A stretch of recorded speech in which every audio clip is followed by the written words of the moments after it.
Hola chicos, chicas, ¿se escucha bien? ¿Sí? Ya, perfecto. Habían un par de dudas. Alguien preguntó si es que hay tareas hasta el momento. Hasta ahora no he dado ninguna tarea en la clase. Sí, el material que les subí, por ejemplo, la clase pasada, había unos ejercicios al final que esperaba que si pudieran hacerlo lo hicieran. Si no lo hicieran, no importa. Ahora iba a discutir un par y también les pensaba subir la solución de esos ejercicios para que después los pudieran ver. Ya, si es que alguien tiene problemas con Jupyter y Python o PyCharm, todo eso, la idea es de que contacten a la ayudante Daniela Flores para que ella les pueda responder por correo y si es que no es suficiente, quizá organizar una videollamada para tratar de eh, arreglar los problemas que tengan con el software, ¿ya? Eso. Una ¿Alguien? pregunta ¿Sí? muy corta que no me quedó claro de los software cuáles son onda 100% necesarios para poder hacer el curso. Ah, o sea, por ahora para ver el material de las clases, Python y Jupyter. Python y Jupyter. Y Sí. Rise no es necesario. O sea, sería un Raíces, aporte, pero no es. o sea, no, porque uno ya puede ver las clases así. Raíces para ver los modos presentación. Ya, perfecto. Pero con Jupyter es suficiente. Sí, Y Python. y Python. Ya, perfecto. Muchas gracias. Exactamente eso. De nada. ¿Alguien más tiene alguna otra duda o algo?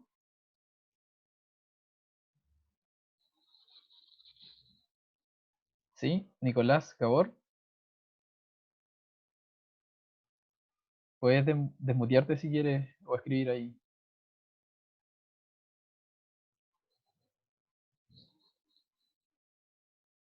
algo corto. Ah, ya. ¿Cuándo empezaremos a trabajar con Visual Studio Code? Preguntan.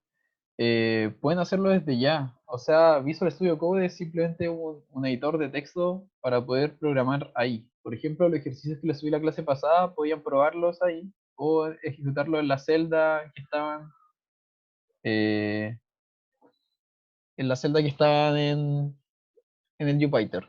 Ah, ya. Jupyter, o sea, PyCharm, hay licencias que otorga la universidad. Eh, si ustedes pueden ponerlo como PyCharm versión estudiantil, y ponen el correo del UC, debería poder como identificar y descubrir que la UC compró licencias para PyCharm.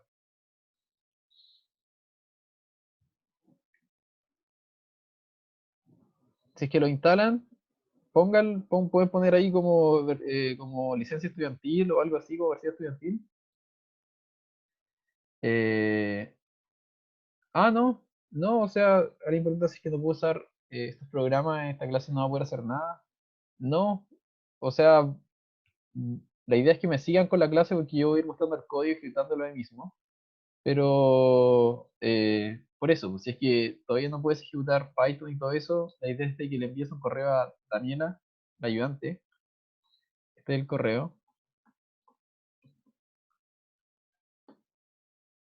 Y si es que todavía no funciona, o sea, yo diría que mejor pedirle una videollamada para tratar de ver el computador ahí mismo. Como que te va explicando qué es lo que no funciona y cómo hacerlo ejecutar. Eh, ¿Las pruebas son las mismas para todas las secciones? Sí, debería ser la misma prueba para todas las secciones. HackerRank es como el AdMod para programas. Ah, ya. No, no instalar nada. No, o sea, no es obligación instalar Visual Studio Code. Lo que sí espero es que instalen Jupyter para que puedan ver las clases. Ya. Les llegó un aviso de que ya están los laboratorios, ¿cierto? ¿Sí? Ya, perfecto. Esto es en HackerRank. A ver si es que puedo ver al laboratorio que publicaron. Anuncios. Ah, ya. Entonces, al tiro.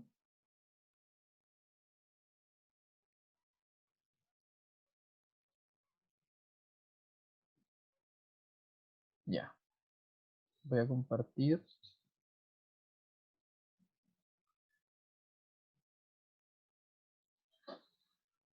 Ya. Entonces, Danilo, el coordinador, publicó esto. Es el link al laboratorio 1.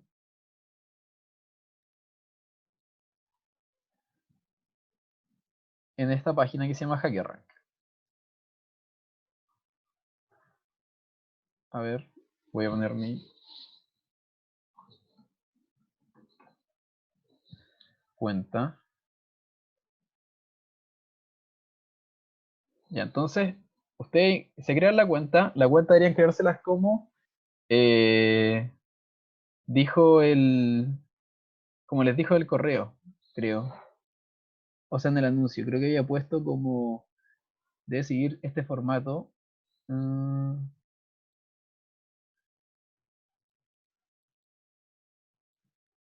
tengan su nombre, usuario y creado en el formato correcto. Editar. Creo que ya le había avisado cuál es el formato correcto. Y creo que iba a ser como sección, número de alumno. No recuerdo dónde está. Pero después de que se crea la cuenta, van a poder acceder a esto. Ah, hay dudas en el chat. Ah, ya. Ahí está el video de cómo hacer la cuenta. Sí, le había puesto una forma de cómo crear la cuenta en Hacker. Después de que se crea la cuenta, les va a salir este link, ¿cierto? Y entran acá. Entonces, ustedes van al desafío y acá lo que hace es que tiene un poco de contenidos como de materia, ya como introducción, comandos básicos, print. De hecho, lo que vimos incluso en la clase pasada, variables, ¿cierto? Entonces, lo que hice acá es de que van a tener que resolver problemas de forma de que si usted le ingresa un input, eh, este es el output esperado. Entonces, por ejemplo, lo que hice acá es que objetivo de este ejercicio para entrar al juego deberá solicitar el nombre del jugador, mostrar un mensaje que diga entrando a programar. Finalmente, mostrar en consola el nombre del jugador. Una sola línea. Entonces aquí les dice cuál va a ser el formato de entrada con los datos que les va a ingresar. Va a ser simplemente una línea con el nombre. Y el output, que es lo que espera que resuelva el ejercicio, dice el flujo mencionado del objetivo con respectivo nombre del jugador. La primera línea será entrando acá, para luego la siguiente línea el nombre del jugador. Ah, ya. Preguntan cómo tiene que ser el nombre de usuario. Arriba de ese link del video debería estar. Ah, ya. En el laboratorio dice solo vamos a ocupar HackerRank y Discord. Discord es para que tenga una comunicación fluida con los ayudantes del laboratorio. O sea, en Discord es una plataforma como de chat que en realidad se usa para videojuegos para tener chat de voz. Entonces ahí la idea es de que van a haber ayudantes conectados y ustedes van a poder escribir su duda y también van a poder conectarse vía audio o videollamada si es necesario. Entonces, eh,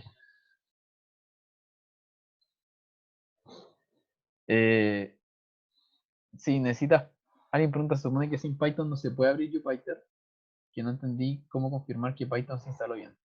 Eh, para confirmar que Python se instaló bien es básicamente que vayas a la consola, terminada los CMD, depende del sistema operativo, y escribas Python. Si es que se ejecuta y se abre como una interfaz de código, debería estar bien. Entonces, lo que hice acá este ejercicio es como vas a recibir esto y lo que se espera para esta entrada es que salga esto acá, ¿cierto? Acá recibes esto y lo que se espera es que retorne esto acá. Entonces, por ejemplo, y acá es donde yo escribo el código. Entonces, ¿qué es lo que ocurre? La idea es de que si es que pueden programar acá, lo hagan. Y si es que, por ejemplo, les cuesta o igual es complejo, porque igual es, no sé tan bien esta interfaz, utilicen, por ejemplo, Visual Studio Code, escriban el código acá y después lo pasen a esta sección de acá, que es donde tienen que subir el código. Entonces, por ejemplo, bueno, aquí ya pusieron el código, les iba a preguntar cómo solucionaba este problema.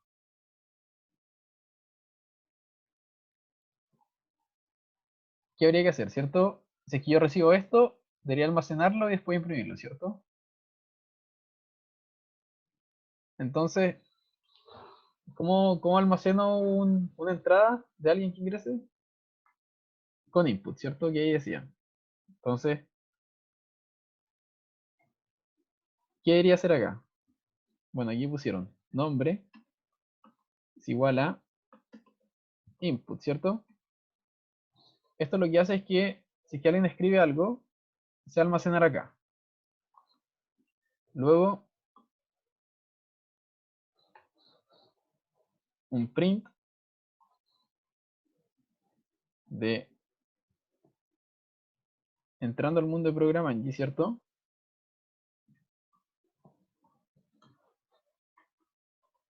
Y luego print nombre. Entonces, ¿qué hace este código? Lo que alguien me escriba, lo voy a recibir con esto y lo voy a guardar acá. Y luego voy a imprimir entrando al mundo de Programangi y luego imprimo el nombre.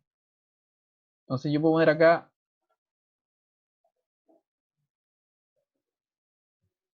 ya, si es que alguien envió mal el nombre de usuario, puede enviar en el formulario de nuevo el nombre o quizás contactar a la cuenta ic1103@uc.cl y explicar esta situación. Si pongo run code acá,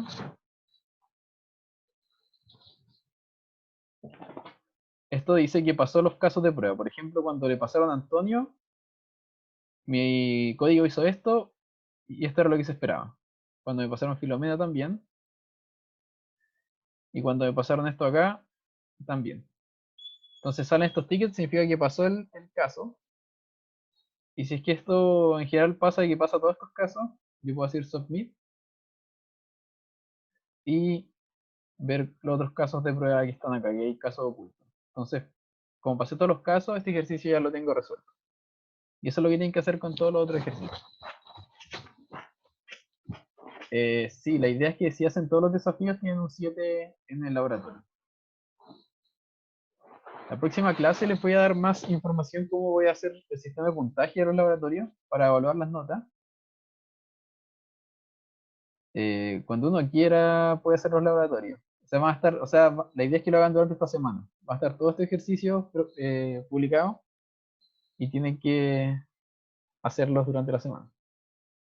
Ya, ¿hasta cuándo tenemos plazo para hacer este laboratorio? Eso es lo que les voy a publicar el miércoles. Lo que yo espero hacer es un documento como un spreadsheet o un Excel que les diga, en esta fecha se publicó este laboratorio, hasta esta fecha tienen para resolver. Y así, cada vez que se vayan publicando les voy a ir dando como una fecha. Espero que, o sea, va a ser al menos una semana, pero quizá a veces dé un poco más de tiempo, va a ir dependiendo de la situación. Pero la idea es de que los vayan haciendo semanalmente.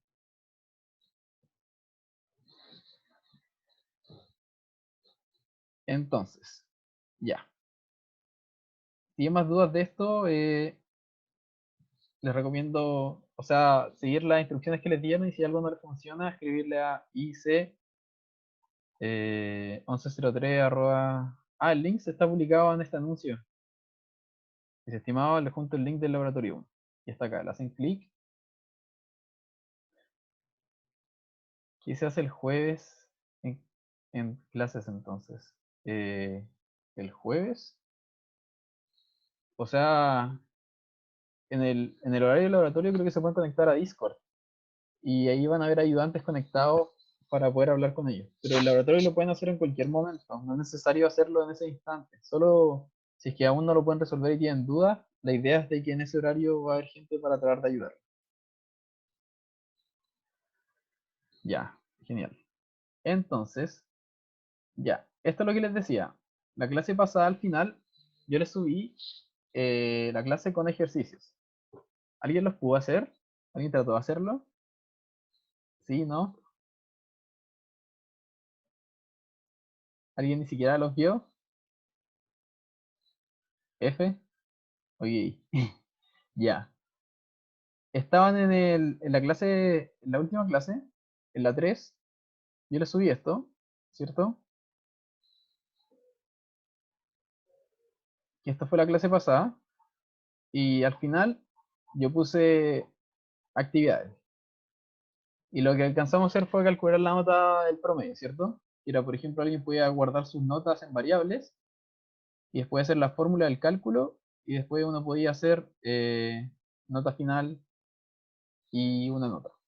Entonces, después, versión 2.0, que era con input. Entonces, input lo que hace es que, si es que alguien escribe algo, al final de la clase pasada estaban estas celdas con ejercicio.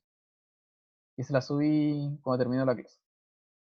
Entonces, la función input que le sirve a este lab, lo que hace es que nos permite recibir string escritos por el usuario. Entonces, si yo ejecuto esto, por ejemplo, me dice nota y 1, que es lo que se ejecuta acá. Esta función input muestra este texto en pantalla y pide algo. Entonces acá yo puedo escribir algo. Entonces, por ejemplo, ya digamos que sacando un 7 en la I1. En la I2, no sé, un 5. La tarea 1, un 6. Acá un 6,5. No, un 5,5. La tarea 3, un 4. Digamos de que ya la hicieron así al límite. Y en el examen sacan un 5. Entonces, en la nota de participación, asumo que van a tener un 7 porque van a hacer todos los labs. La nota es un 5.55. Ya, pues esto yo se lo subí y no estaba este código. O creo que sí. Creo que sí estaba. Pero por ejemplo, estas de acá, sí, estas se las subí sin el código. Entonces la idea era que las vieran y trataran de resolverlas. Independiente, sí, están en Canvas. Acá, en módulos, está la clase 1, la clase 2 y la clase 3. Y la clase 3 al final está estas como celdas con estos ejercicios. Ojo, esto no era evaluado, ni era tarea, ni nada. Era por si alguien quería programar y hacer ejercicio, ahí van a estar. Hoy día también tengo y la idea es lo mismo. Les voy a subir esto, por ejemplo. Entonces, había uno, por ejemplo, hacer este polinomio. Y obtener la unidad de un número, la centena, y obtener, por ejemplo, el dígito. Ya, independiente de si los alcanzaron a hacer o no, yo les voy a subir esto, que es la solución, ¿ya? O sea, van a estar todos los ejercicios con un código que los resuelve, para que puedan verlo y entender qué es lo que ocurre. Y de hecho, sí, el último era el más complicado, que era el cifrado de César. Que se trata de que antes uno podía como encriptar las cosas moviendo los dígitos o las posiciones, por ejemplo, en el alfabeto, en algo, a la derecha o a la izquierda. Entonces, por ejemplo, lo que hago acá es que estos números de acá los corro 2 hacia la derecha o hacia la izquierda, hacia la derecha, creo. Entonces, por ejemplo, el 0 ahora es 2, el 1 es 3, el 8 es 0 y el 9 es 1. Y la idea era de que si recibieran un número, lo fueran moviendo. Entonces, acá obtiene la decena, centena y se pasa del 811 a 144. Bueno, esto va a estar arriba, ¿ya? Se los voy a subir terminando esta clase. Entonces, la clase de hoy es sobre control de flujo y bullets. Ya, ¿alguna duda? ¿Sí? ¿Alguien tiene una duda? Martín Figueroa. Pues, ¿dónde puedo ver cómo significa cada cosa? Aquí. ¿A qué te refieres a cómo significa?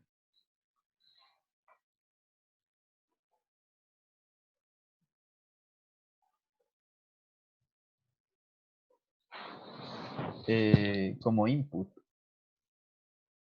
como los comandos. Ya. En la clase pasada les fui mostrando qué hacía, por ejemplo, cómo se guardaban en variables, cómo se... Al final de la clase pasada, o sea, también ahora les mostré cómo con input cómo se almacena una variable. La idea es de que vayamos viendo clase a clase como comandos y sintaxis de Python. La idea es que acá en estos mismos documentos va a estar eso, ¿ya? Entonces, por ejemplo, eh, alguien, la clase pasada, al final, acá está, por ejemplo, cómo usar input. La función input nos permite pedirle una string al usuario, ¿ya? Y aquí sale un ejemplo. Si yo pongo nombre input, ¿cuál es el nombre? Puedo hacer print hola nombre y esto muestra, por ejemplo, hola Pedrito. Ah, ya. La función input nos permite obtener variables del usuario que nos puede ingresar. Entonces, en realidad aquí se ve bien, como se ve como con este cuadro acá. Entonces, pero también, por ejemplo, si yo hago un código acá, voy a ir a las clases.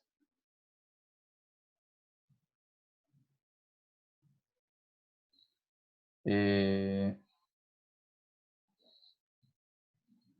por ejemplo, voy a hacer un archivo, un segundo.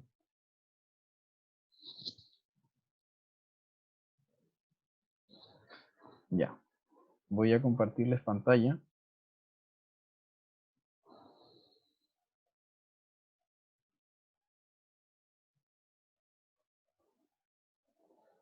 Aquí voy a hacer un... Alguien me está preguntando cómo abrir las clases.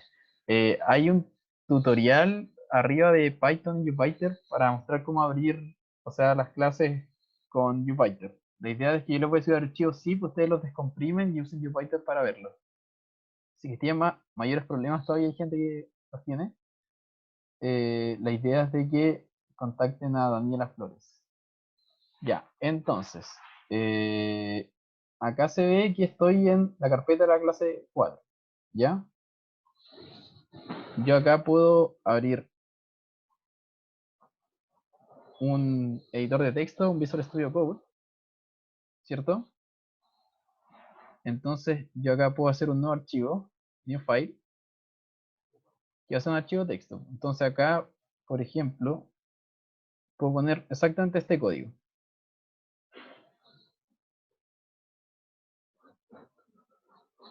Y pongo control S para guardar, y le pongo archivo.py. Y acá se guardó. Entonces este código acá, yo para ejecutarlo, lo que puedo hacer acá es abrir una terminal y poner Python, archivo, ahí no se ve, ahí está, Python, pongo acá, Python, archivo.py, y esto va a ejecutar, entonces me queda aquí, ¿cuál es tu nombre? Yo pongo, por ejemplo, Pedrito, y dice, hola Pedrito.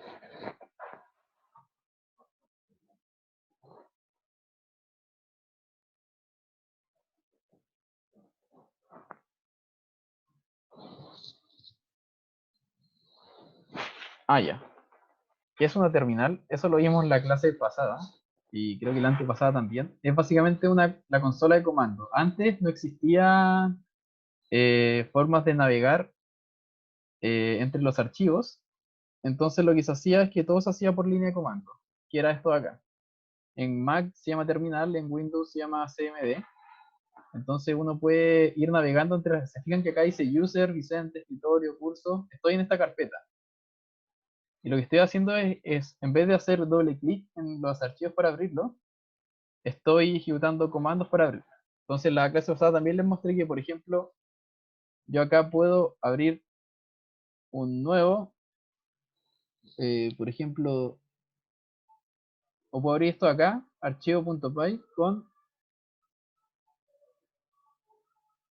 Open with Notepad, que es el bloc de notas, ¿ok? Entonces yo puedo abrirlo con el bloc de notas y se ve así, ¿cierto? Entonces lo estoy editando con el bloc de notas, editor de texto básico.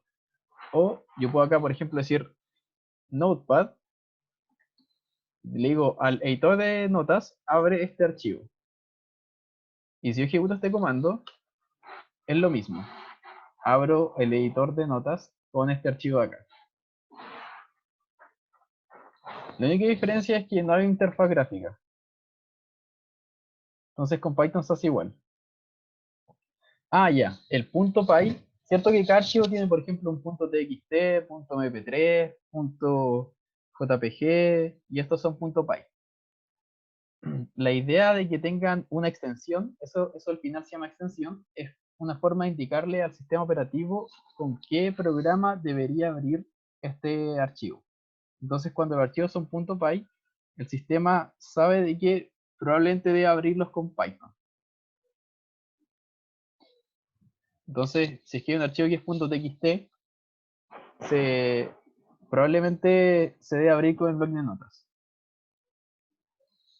Ya, alguien pregunta si tengo PyCharm, no tengo que usar Python. O sea, si es que tienen PyCharm, sí usan Python, pero también como interfaz gráfica. No es necesario que vayan y pongan acá Python, el archivo, sino que en PyCharm hay un botoncito, creo, arriba, como ese de play, que les permite como ejecutar el archivo acá mismo. O sea, sin necesidad de... Creo que esto también debería funcionar, pero ese no funciona. Ah, sí funcionó. Puse play acá arriba y funcionó. Entonces pongo el nombre, por ejemplo, Pedrito. Y ahí también funciona. Creo que en Visual Studio también pueden hacerlo. Con ese botón de play acá.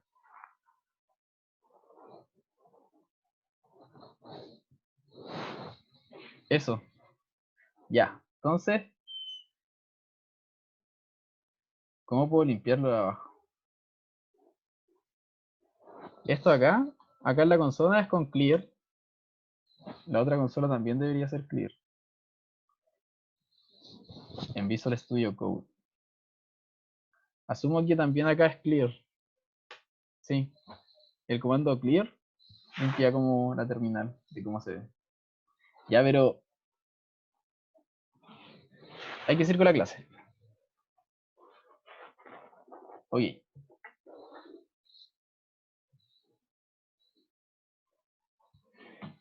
A ver, me falta...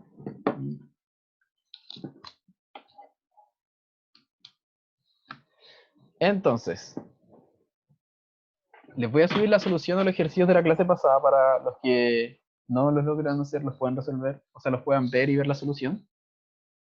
Y también hoy día, o sea, ahora quería discutir un par de ejercicios. Entonces, eh, ay, tengo que parar, compartir solamente esto. Ahí sí.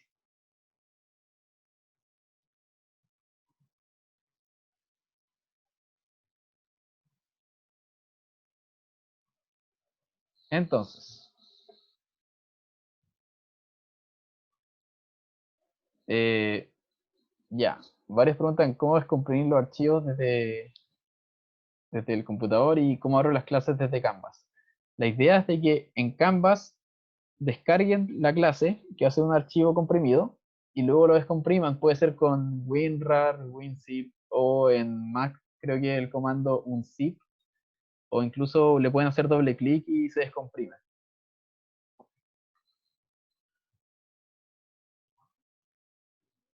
Ya, también, si es que también tienen problemas con eso, pueden hablar con Daniela incluso. Pueden enviarle un correo para que lo ayude.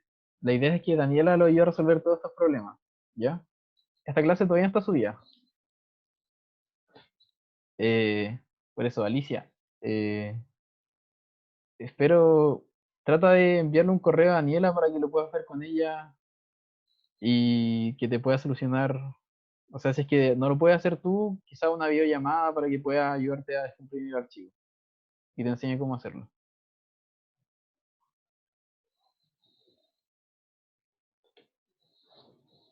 Ok, entonces Profe, lo que vamos a ver hoy día es control de flujo condicional y booleans. Ya esto ya lo hemos visto, de hecho lo vimos en la primera clase, solo que no lo vimos como quizás con este nombre. Entonces, ya, esto es un resumen de un par de ejercicios de la clase, o sea, de lo que vimos en la clase pasada y también un par de ejercicios que les dejé al final. Entonces, vimos tipos de datos, ¿cierto? ¿Qué tipos de datos habían? ¿Alguien se acuerda? ¿Algún par?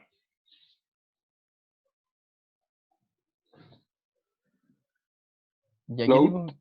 Float, sí. ¿Qué más? Int, ya, bien. booleans. Strings, booleans, perfecto. Ya, entonces, ya se acuerdan. Entonces también habían operadores, ¿cierto? Por ejemplo, multiplicar, división entera, módulo. ¿Se acuerdan qué hacía el módulo? Módulo, un número.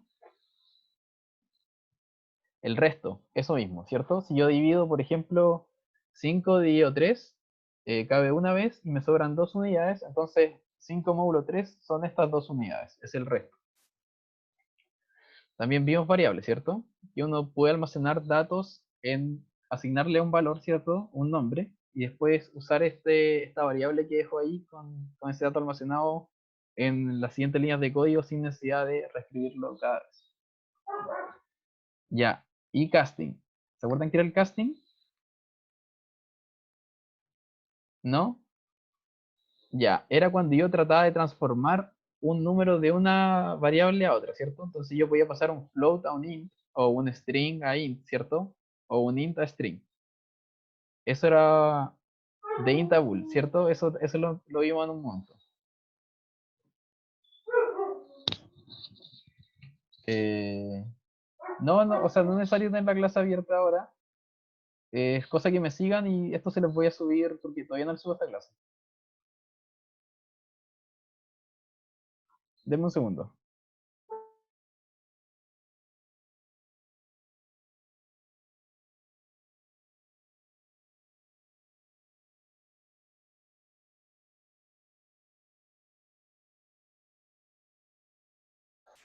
Y ahora sí. Una Eh, pregunta, ¿Sí? que haya que escribir en el terminal para abrir un archivo, .py, open y el nombre del archivo. No, es Python espacio archivo y el nombre de archivo. O sea, Python espacio el nombre de archivo. Si es que estás en la Perfecto. carpeta del archivo. Ah, ya. Entonces, alguien Ya, pregunta dónde están los ejercicios para hacer. Están al final de la clase pasada. Bueno, y vimos print y ahora vimos input, que es un método para recibir valores, ¿cierto? Y con print lo que puedo hacer es imprimir. Ok, ya. Esta era una actividad que había dejado, por ejemplo, la clase pasada. Dice obtener la unidad de una variable x entregada por el usuario. Por ejemplo, si es que alguien pone x igual a 1, 2, 3, 4, obtener el 4. Ya, ¿cómo creen que se podría obtener el 4? Dentro de las operaciones que vimos. El 4 es una unidad, ¿cierto? ¿Cómo podría obtenerlo? No sé, con multiplicaciones, jugando divisiones. esto, ¿Resta? ¿Dicen resto? ¿Restarle? Ya, pero por ejemplo, si es que alguien me pone otro número que no sea 1, 2, 3, módulo, dicen. Habría que variar. Entonces, este sería el código. Yo pongo x igual al usuario le pido un x, ¿cierto? Lo transformo a int, porque cuando ocupo la función input, esto es un string. Y luego lo que hago es que a x lo hago módulo 10. ¿Se entiende por qué esto me da 4? Porque si yo divido esto en 10, me cabe 123 veces, ¿cierto? 1, 2, 3, 4 dividido 10 cabe 123 veces, ¿cierto? Porque 123 por 10 es 1230. Y lo que queda es el resto, que sería la unidad. Ah, ya.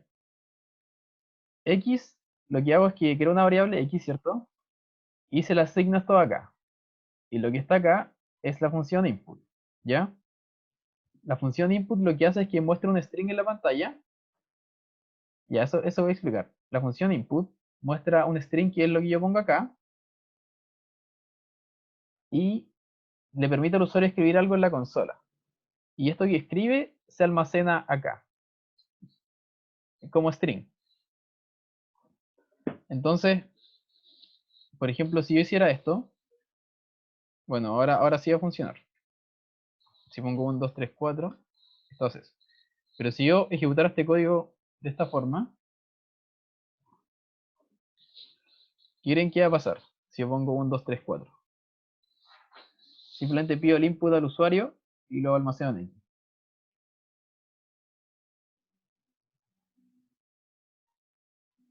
¿Qué creen que va a pasar si es que hago esto? ¿Va a funcionar? Va a escribir 1, 2, 3, 4, que lo va a leer con una palabra, ¿no? Me dice, aquí hay un O- error. Porque estoy haciendo una operación matemática a lo que es un string. Entonces dice, no se puede hacer esto acá, no puedo hacer esto acá a un string. Entonces por eso es necesario, cuando hagan input, depende de lo que sea. Por ejemplo, acá yo sé que va a ser un número, entonces lo transformo en número. ¿Ya?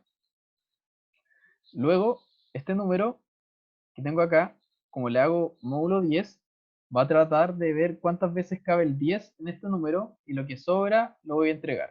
Entonces, por ejemplo, si pongo 100, ¿cuántas veces cabe el 10 en el 100? 10, ¿cierto? ¿Y cuánto sobra? 0. Entonces, si yo imprimo la unidad, sale 0. Ah, no, esto es como este x dos puntos. Alguien pregunta por qué se escribe. Es simplemente el valor que yo quiero, el string que yo le muestro al usuario. Por ejemplo, le puedo poner dame un valor de x. Y si ejecuto este código, lo que sale acá es ese texto que está ahí. Dame un valor de x.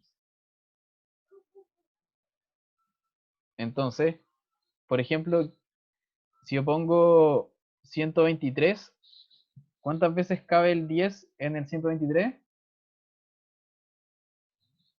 12. Y lo que sobra, 3, ¿cierto? Entonces, ahora, ahora entiende, ¿o no? Si es que yo hago este número módulo 10, me da la unidad. Ah, ya, ¿qué pasa si el usuario pone palabras? Ya, como esto lo va a transformar a un int, y yo pongo un hola, ¿cómo estás? Por ejemplo, ¿qué creen que va a pasar?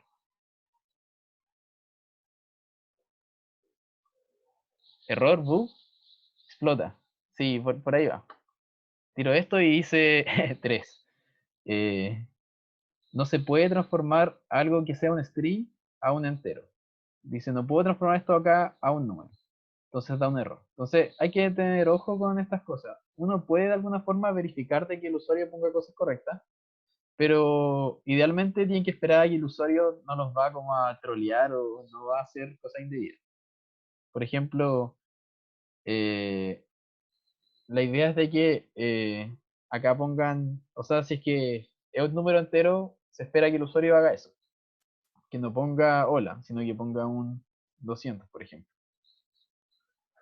¿Cómo ya uno puede evitarlo poniendo condiciones? Que es lo que vamos a ver después de esta clase y quizás en esta clase al final. ¿Ya? Cómo ir como verificando de que... Ah, ya preguntan, ¿cómo supo que X significaba 1, 2, 3, 4? Esta línea acá, lo que hace es que input muestra este texto en pantalla y le permite al usuario escribir algo. Y eso que escribe lo retorna. O sea, esto de acá va a valer lo que el usuario escriba y luego lo estoy transformando en un entero y estoy diciendo x va a ser igual a esto de acá. Entonces esta variable va a tener lo que valga esta línea de código acá. Entonces de esta forma el número que yo pongo acá se almacena acá y después lo puedo usar en el código que sigue.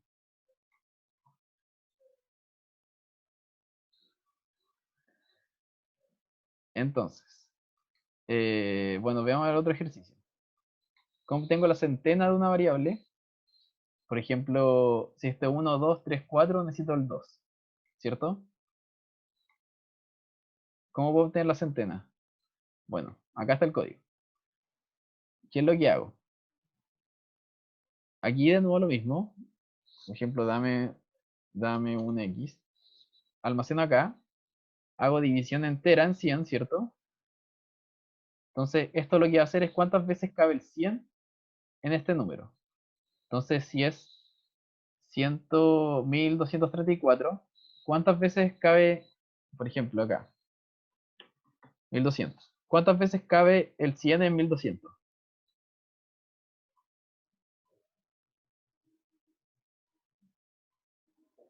¿12? Ya. Entonces, ¿cuántas veces cabe el 100 en 1350? 13, ¿cierto? Entonces, lo que veo es cuántas veces cabe el 100 acá, y como es división entera, lo que va a hacer es que va a entregar la cantidad de veces sin decimales. Entonces, de acá va a salir, por ejemplo, 13, ¿cierto? Y luego, lo que hago es que a este 13 le hago módulo 10 para saber cuántas unidades hay. Entonces, ¿cuántas veces cabe el 10 en el 13? Una, ¿cierto? Y luego el resto es 3. Entonces, el 3 es la cantidad de unidades de centenas que hay. Entonces, los ejercicios que habían iban aumentando en complejidad. Entonces, este también era un poco más complejo, pero también se los voy a... O sea, la solución está arriba. Pero también tienen que ir como trabajando con el exponente, con la unidad y todo eso. Ah, ya. ¿Qué es lo que hago acá? Quiero saber cuántas centenas hay, ¿cierto? Entonces, si tengo un número, lo que hago es que veo cuántas centenas hay, cuántas veces caben, ¿cierto? Entonces, por ejemplo, si es que pongo 1350, esto acá retorna 13, porque caben 13 centenas en el 1350, ¿cierto? Y luego de que acá tengo el 13, quiero saber cuántas unidades de esas centenas hay, ¿cierto? Porque necesito saber este dígito de acá, el 2, ¿cierto? Entonces, para yo obtener las unidades de esto de acá, lo que hago es sacar módulo 10, y al hacer módulo 10 me da la cantidad de unidades, como en el ejercicio anterior.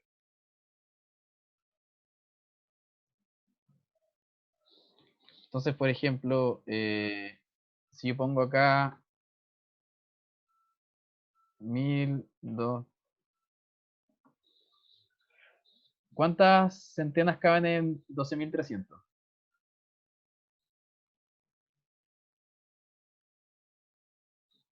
¿Cuántas centenas caben en este número que es más grande? 123, ¿cierto? Entonces, esto de acá va a valer 123, ¿cierto? Pero a mí me importa solamente el último dígito de esa cantidad, ¿cierto? Entonces, para obtener el último dígito de la cantidad de unidades, lo hacemos con el ejercicio anterior. Vemos cuántas veces cabe el 10 en 123, ¿cierto? Que serían 12, y el resto es lo que me interesa, que sería 3. Entonces, así obtengo la unidad, o sea, la cantidad de centenas que tiene un número.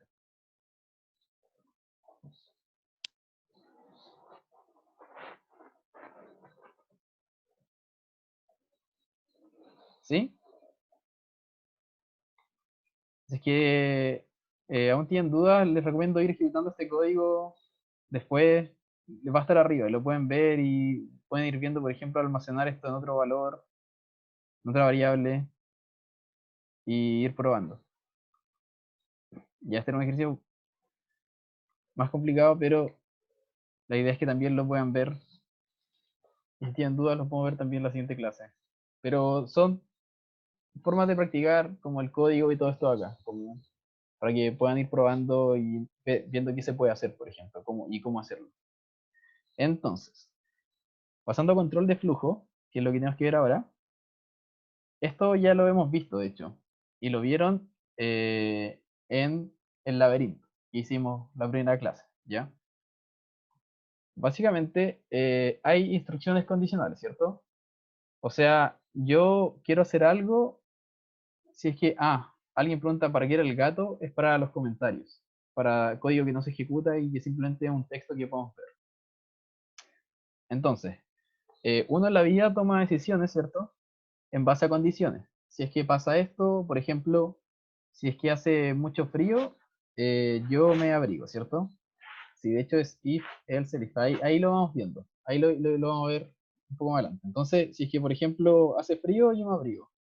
Si hace calor, quizás tomo agua o algo más refrescante, ¿cierto? Entonces, si es que pasa algo y una condición se cumple, yo ejecuto como una instrucción o hago algo, ¿cierto?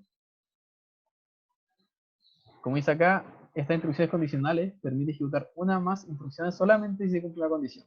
¿Qué es lo que hacemos en la vida cotidiana? Y esto mismo que hacemos lo queremos pasar a código, ¿cierto? Entonces, por ejemplo, en el laberinto, nosotros teníamos esto, ¿cierto? Si hay camino enfrente, hago algo. Y si es que hay camino enfrente, hago algo. Y si es que no hay, también hago otra cosa, ¿cierto? Entonces ya vimos estas condiciones y ya vimos que podíamos utilizarlas y no funcionaron para poder resolver el problema del laberinto. Ya. Eso, para que ese if lo vamos a ver, de hecho, más adelante. Pero necesitamos primero entender qué son los valores booleanos. Ya, yo les mostré que había un tipo bool, ¿cierto? Que tenía dos posibles valores, true o false. ¿Ok? Entonces, aunque sea algo como que tenga simplemente dos valores posibles, que sea algo muy pequeño, que quizá, o muy simple, esto tiene igual muchas cosas por detrás que necesitamos entender y saber para poder utilizar bien los booleanos. Entonces, hay operadores de comparación en los booleanos, que son estos de acá. Si tengo una variable igual a otra y quiero verificarte que sean iguales, y pongo igual igual. ¿Por qué no puedo usar simplemente igual? ¿Para qué se usa simplemente el igual solo? ¿Alguien sabe para qué se usa? Ya lo hemos usado, ¿cierto? Para asignar variables. Exacto. De hecho, si yo pongo a igual 3, a la variable a se le asigna el valor 3. Entonces, para diferenciarlo de una comparación, uso estos dos. Entonces, para verificar de que uno sea igual a otro, hago igual igual. Y si esto se cumple, esto es true. Si es que este es diferente, lo hago así. Si es que este es diferente de este otro, esto es true. Ah, con retorno. De hecho, es una palabra que vamos a usar constantemente en Python. La variable retorno, o sea, la palabra retorno se refiere a que va a haber una sección de código que cuando se ejecute va a ser, va a ser equivalente a algún valor. Por ejemplo, cuando cuando yo estaba acá y hacía la función input, ¿cierto? Esto de acá, y yo ponía da un valor.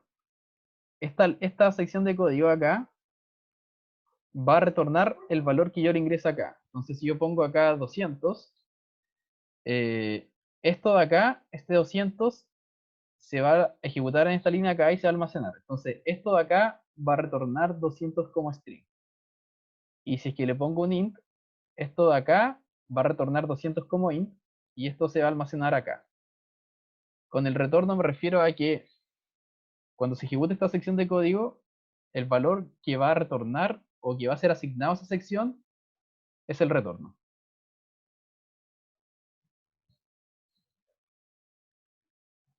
A eso me refiero con el retorno. Ya, perfecto. La función int es una función de casting. Lo que hace es que si tengo algún string, eh, básicamente lo transforma a ese otro tipo de valor. Por ejemplo, si un string que dice 23, con el int lo transforma a un valor que es de tipo 23. O sea, tipo int que vale 23. Básicamente cambiarle el tipo a una variable. Ya, perfecto. Entonces, ya. A eso, acá me refiero a lo que retorna. Entonces, si yo tengo una variable comparada a otra igual igual, esto acá va a retornar true, esta sección de código va a valer true, si solo si el a es igual al b.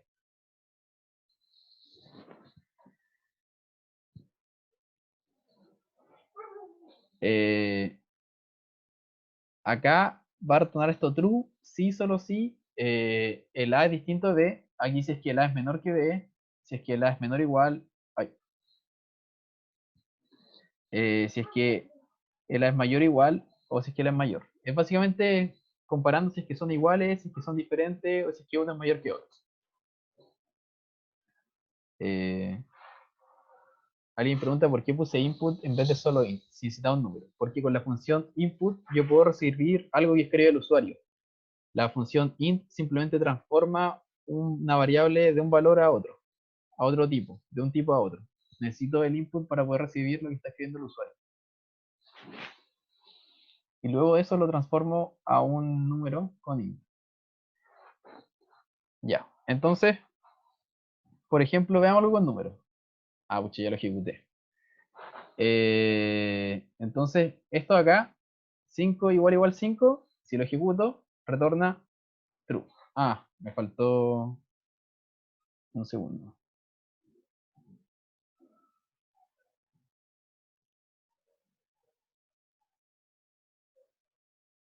Ahora sí.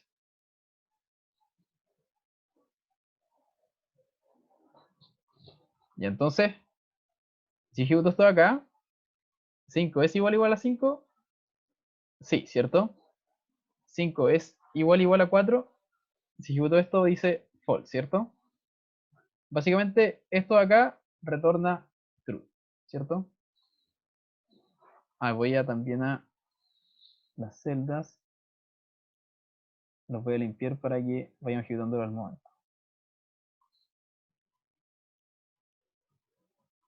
Ya. Entonces, volviendo acá. True, false. ¿Se entiende por qué este es true y por qué este es false, cierto? Porque yo estoy comparándolo y esto está verificando si es que son iguales o si es que son diferentes. En realidad estoy verificando si es que son iguales. Eh, Acá no hay que poner input porque esto es una línea de código solamente. Y estoy verificando cuánto vale cada una de estas cosas. Porque esto son secciones de código. Yo puedo hacer todo el código que quiera acá. Eh, Esto lo puedes hacer en Jupyter. Alguien pregunta que si puede hacer esto directamente en la CMD. También se puede hacer si es que escribes Python en una consola y se te abre como una consola de comandos de Python. Ya, entonces, ¿cuánto creen que vale esto? ¿5 es diferente de 5? ¿Cuánto debería valer esto de acá?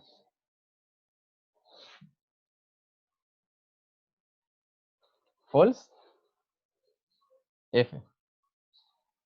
¿Y esto de acá? ¿5 es diferente de 4? Sí, ¿cierto?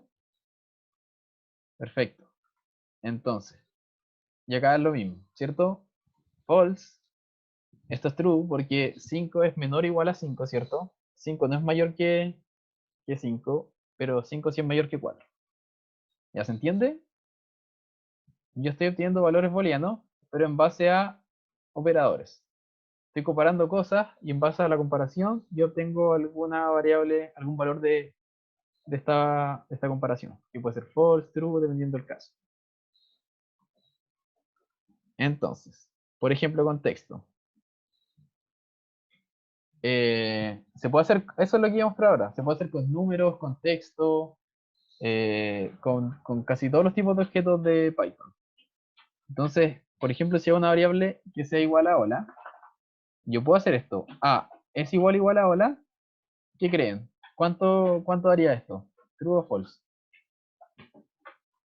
¿True? ¿False? Ya. Dice true. ¿Por qué? Porque este hola lo asigné a acá, ¿cierto? Entonces, esto acá es como si yo hubiera puesto hola acá, ¿cierto? Entonces, hola es igual a hola. Eso es true, ¿cierto? Entonces, en vez de hacer eso, es como si yo pusiera a igual hola. Pero a es igual a Oli, por ejemplo. False. Bueno, en este contexto es false, pero quizá en la vida real Oli puede ser lo mismo que hola. Bueno, pero acá no, así que false. Entonces, por ejemplo, también puedo comparar si es que algo es diferente o mayor o igual. Ya. A distinto de Oli, ¿cierto? Pero esto de acá, ¿cómo creen que funciona? A es menor que Oli y alguien dice que hay error. Alguien dice que esto es true o false. ¿Todos dicen error? F, true. Ya, A es menor que Oli.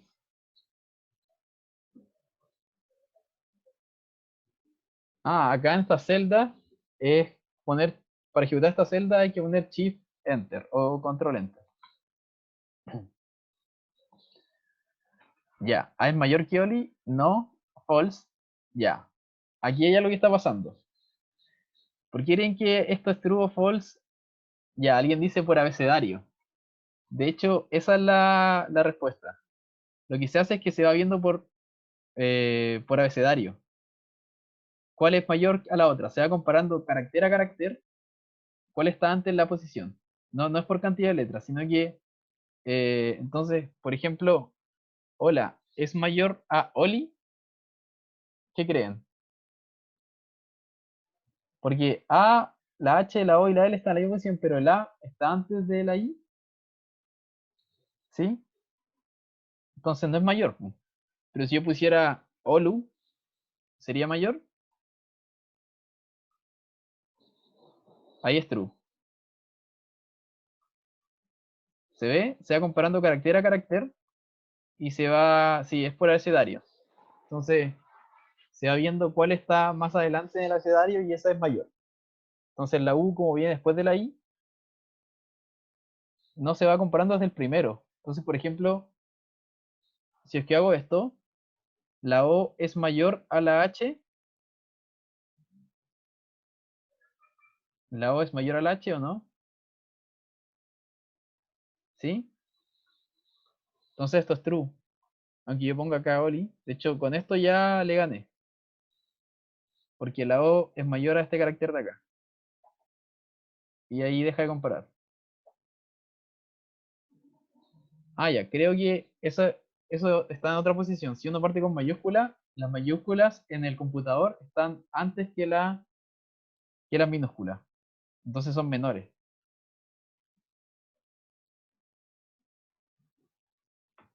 Ah, ya. Cuando comparo caracteres y si combino letras y números, ya. Esto lo vamos a ver más en detalle en cuando veamos en ¿cómo se llama esto? La unidad de strings. Y vamos a entender por debajo cómo funciona, qué se almacenan estos caracteres y cómo están ordenados. Ah, ya. Por ahora, quédate. Alguien dice, aún no entiendo cuál es mayor o menor en letras. Ahora quédate con que se ordenan alfabéticamente, ¿ya? Entonces, se va viendo carácter a carácter de izquierda a derecha y se van comparando. Entonces, la H es igual a la H, o sea, vale lo mismo, sí, o también, L con L también, y luego este de acá. Como este es diferente, y el A va antes que la I, es menor que la I, entonces esto es falso porque esto es menor. Pero si yo pusiera la U acá, la U va después de la I, entonces esto termina siendo true. La idea es que, por ejemplo, es ver esto. U va después de la I, sí. La A va después de la I, no. Y así. Mientras más antes el abecedario, más chica. Sí. De hecho, eso es. Ah, pero acá las mayúsculas van antes que las minúsculas. Eso hay que saber. Por ejemplo, eh, si pongo acá un H y un U, esto da false. Pero si pongo un H, no, esto nunca va a dar un U y un H, acá, la U va después de la H, ¿cierto? Pero si yo pongo la H en minúscula, da false, porque las letras están ordenadas de que primero van de la A a la Z en mayúscula y después van de la A a la Z en minúscula. Entonces, la U en mayúscula está antes de la H en minúscula.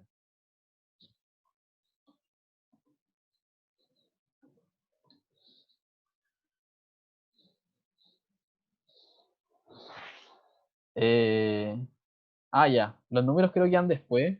Bueno, eso es lo que les voy a mostrar cuando estemos en stream, que hay una tabla completa que nos dice eh, dónde están posicionados. U es mayor que Ovo, sí, que quede claro eso. Ya, entonces, bueno, cuando veamos la unidad de strings, vamos a ver cómo se comparan como cada elemento con cada carácter y por qué hay uno que es mayor que otro. Pero eso lo vamos a ver más adelante. Ahora la idea es que sepan de que se pueden comparar strings y se pueden como ver si uno es mayor a otro. Ok, voy a seguir. Esto es lo que trata de mostrarles. De que depende del carácter, hay una distinta posición en una tabla que se llama tabla ASCII. Y esta tabla ASCII es una que me dice en qué orden está cada carácter en el computador. Y en base a eso yo comparo. Pero les digo, ahora no es tan necesario verlo, pero cuando estemos en la unidad, no hay que aprenderse esta tabla. No hay que aprenderse la tabla ASCII. Pero es bueno saber de que existe. Y cuando estemos en la unidad de strings, vamos a verla en detalle. De hecho, les voy a mostrar la tabla ASCII y vamos a ir viendo cómo funciona. Pero bueno, esto es lo importante que hay que tener en cuenta. Las comparaciones en strings son según orden lexicográfico y las mayúsculas son menores que las minúsculas, que es lo que le estaba diciendo. Y si hay ñes o tildes, esto, bueno, antes no funcionaba. O sea, no funciona porque la ñ no está en el abecedario, sino que la ñ es un carácter especial que se agregó después. Entonces, no es que la ñ sea menor que la u, porque la ñ va a estar mucho más adelante. Por eso no funciona como estas dos reglas que están acá, como la ñ o la a con tilde. Esos son como mayores. Sí, dicen mientras más adelante en el abecedario más valor, es eso. Eso es lo que tienen que saber y de que primero van las mayúsculas. Y si es que tiene una ñ o una a con tilde, estaba mucho más adelante porque es un carácter especial que se agregó después del abecedario. Piensen que los computadores los partieron en inglés, lo hicieron gringo, entonces ellos no tenían la ñ ni la a con tilde, entonces la agregaron después a este orden, entonces para ellos van después de que el orden lexicográfico. Ok, entonces, también hay operadores lógicos. Eh, por ejemplo, uno puede decir not esto, A o B, A y B, y seguir una lógica, ¿cierto? Entonces, si es que algo es true y yo le hago not de esto que es true, se hace false. Si es que hago A o B, y si es que estos son true o false, la idea es de que esto haga true siempre y cuando alguno de estos dos valores sea true. Entonces, not me invierte el valor, el A, el OR, lo que hace es que compara estos dos valores, y si es que alguno de ellos es true, todo esto acá vale true, y el AND o I, lo que hace es que si es que este se cumple y este también se cumple, entonces esto es true. La única forma de que esto sea true es de que ambos se cumplan. Si estos son operadores lógicos. Entonces,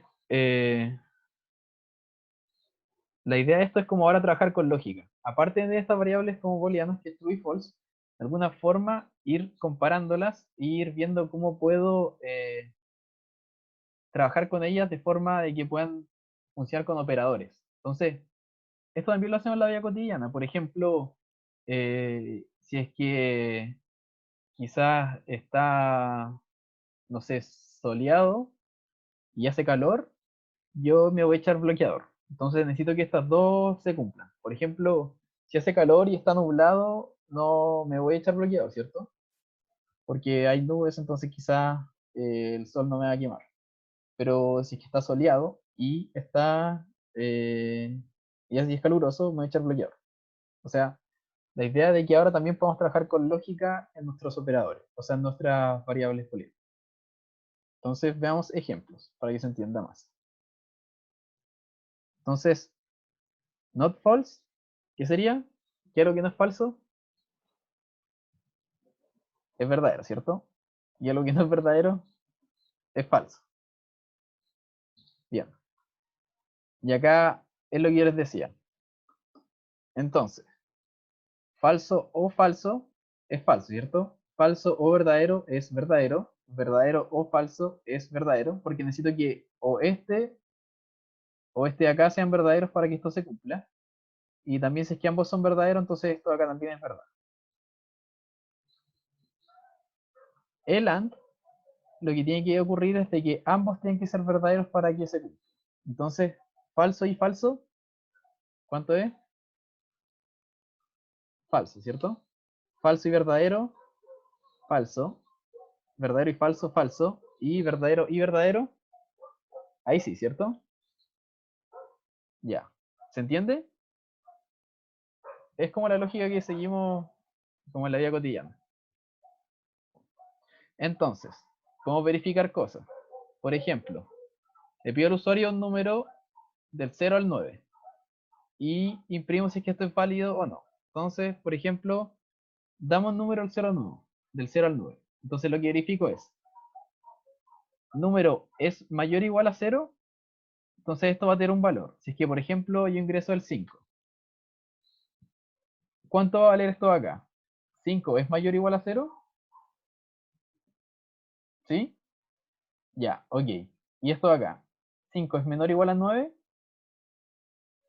Sí, ¿cierto? Entonces, si esto es true y esto es true, yo digo, esta operación la almaceno acá, true y true es true, entonces yo imprimo cuánto vale esto, si es que es válido o no.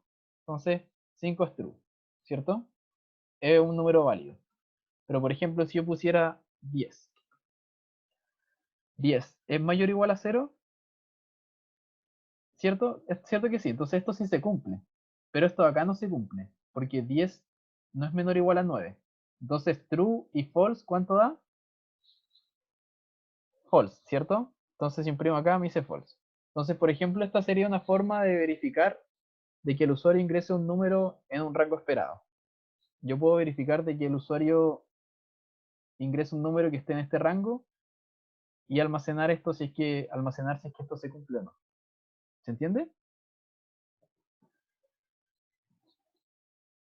¿Sí? Perfecto. Ok. Entonces, ya, esto es lo que les decía. Ahora hay el if y else.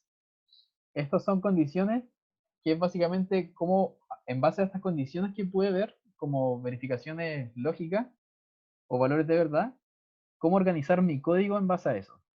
Entonces yo puedo decir, if esto, hago esto otro. Entonces, si es que esta es la sintaxis, yo pongo un if, pongo una condición, que es un valor booleano, ¿ya?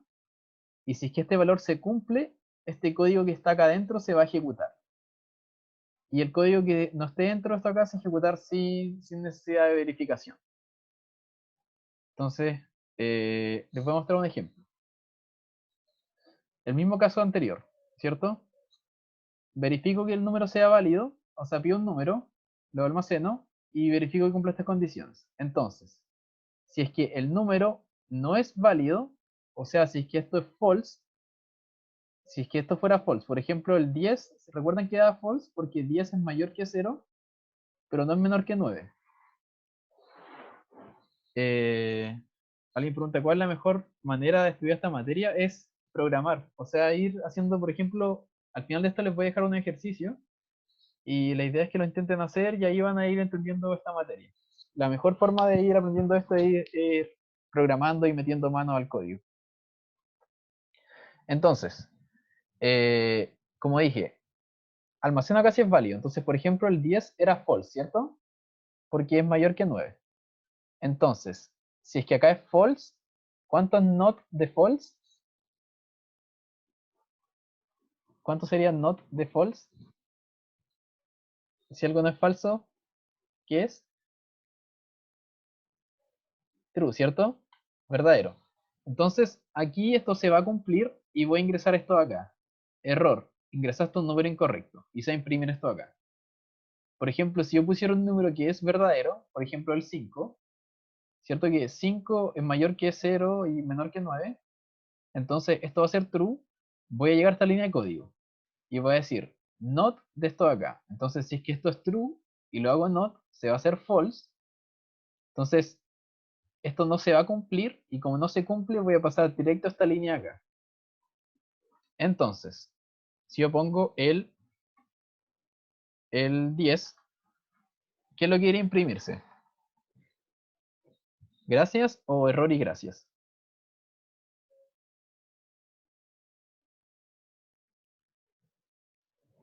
Sí le pongo válido porque estamos programando en español. Error, error y ¿se imprime el gracias o no se imprime el gracias?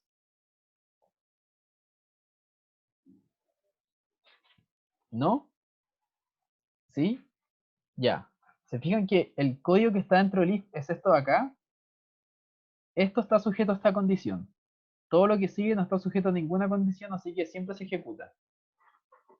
Eso mismo, se ejecuta siempre porque está fuera del if. Entonces yo pongo 10, va a decir error, ingresaste un número incorrecto. Pero si yo pongo un 5, como esta sección está sujeta a esta verificación, eh, como el 5 es un válido, entonces acá va a ser false, y esto de acá no se va a ejecutar, pero esto de acá sí se ejecuta. Entonces simplemente gracias. ¿Se entiende? Ahora puedo condicionar mi código en base a una lógica, ¿cierto?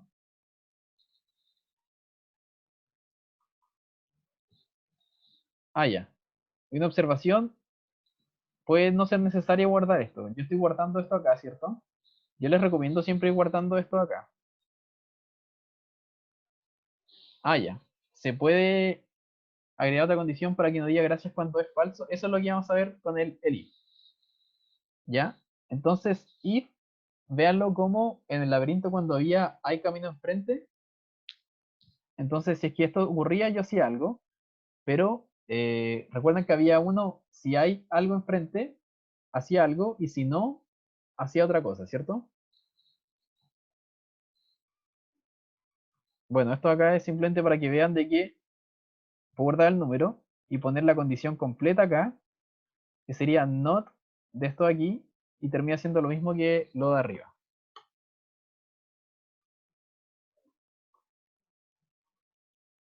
Entonces, por ejemplo, el 10, incorrecto, gracias.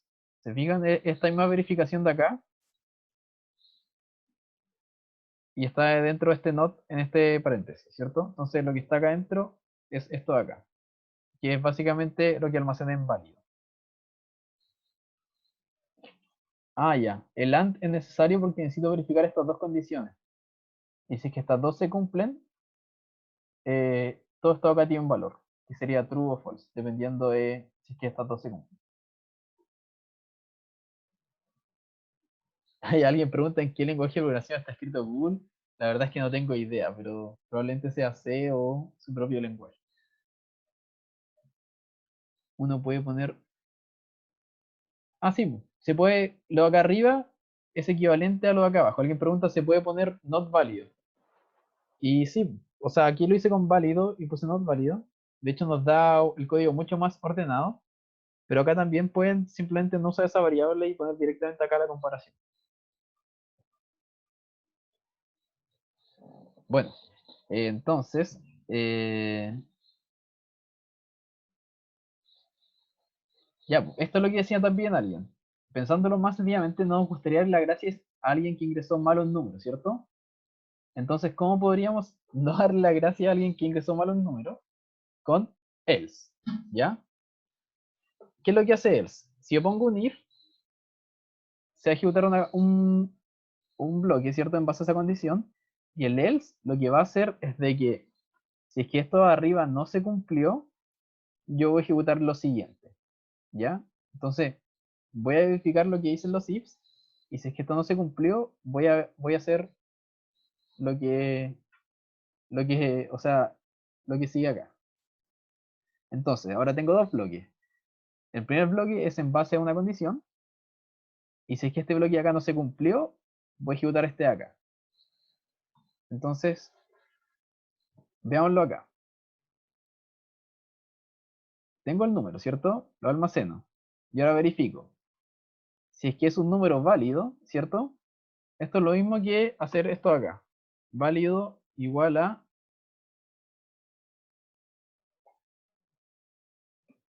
esto acá y acá poner válido. Entonces, si es que acá veo si es que es válido, ¿cierto? Si es que es mayor o igual a 0 y menor o igual a 9. Y si es que esto se cumple, yo imprimo gracias, ¿cierto? Y si es que esto de acá no se cumplió, yo imprimo esto de acá. Entonces ahora puedo decir, por ejemplo, si es que pongo 10, ¿qué debería imprimir esto? ¿Error o gracias? O los dos. Solo error, ¿cierto?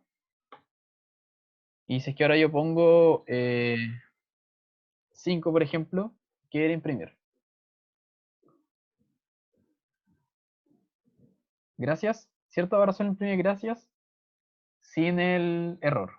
Porque estas dos secciones están sujetas a una lógica que va separada, ¿cierto?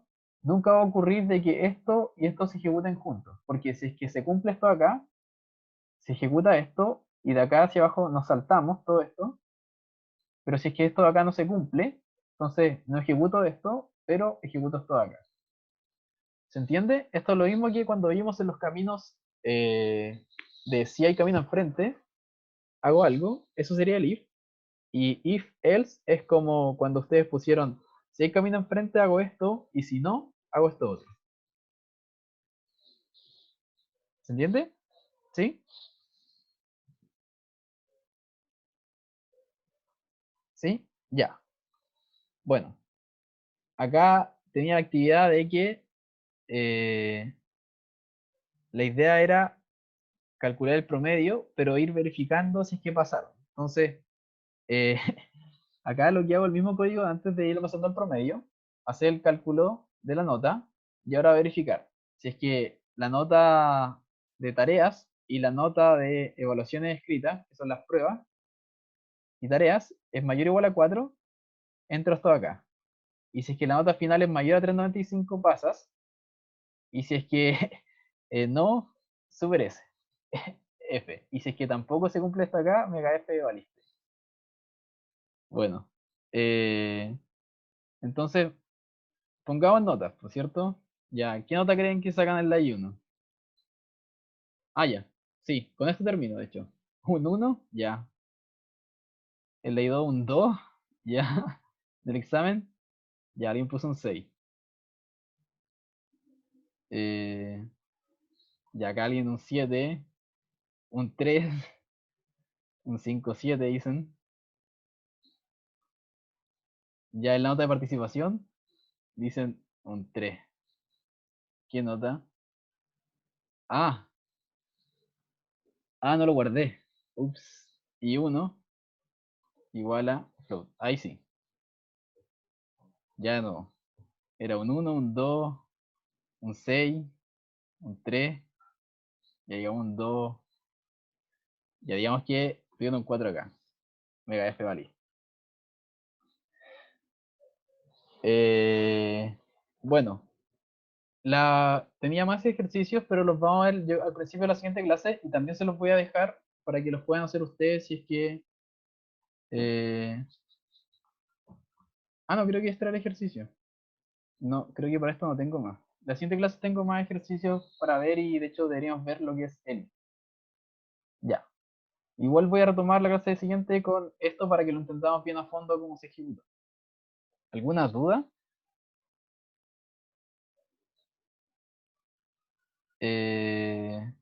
¿Sí? Si es que igual si quedan dudas con esto, vamos a retomar con esto en la siguiente clase, porque hay gente que tiene clase en unos pocos minutos. Eh, sí, los labs son individuales también, ¿ya? Así que háganlos solos y tienen toda esta semana para hacerlo. Si no, nos vemos el miércoles y voy a retomar en ese ejercicio para seguir con todo. Y también les voy a aclarar más cosas del lab. O sea, durante la tarde voy a hablar con el ayudante y voy a darle más información de cómo va a ser la estructuración de puntaje, pero al principio de la clase del miércoles les voy a explicar también y les voy a decir como todo lo que hicimos con el ayudante para que entiendan mejor lo de los labs. ¿Profe? Ya. Alguien envió recién el formulario con su nombre, así que habría que, si es que no responden pronto, deberían preguntar a ic1103.reduce.cl. Fernando, ¿sí? ¿Sí? Una consulta. Si quiero trabajar con PyCharm, ¿Sí? ¿el archivo que tengo que abrir lo abro en Python o Python Stub? Deberías abrirlo en PyCharm, el archivo, como editar con PyCharm. Es que me aparece como qué tipo de archivo tiene que ser, entonces me aparecen como si es Python. HTML, No, que sea Python. Python. Punto .py. Ya, perfecto. Eso. Gracias. De nada. Eso.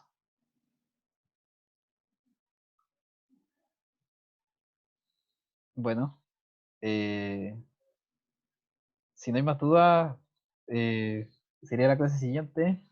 y nos vemos.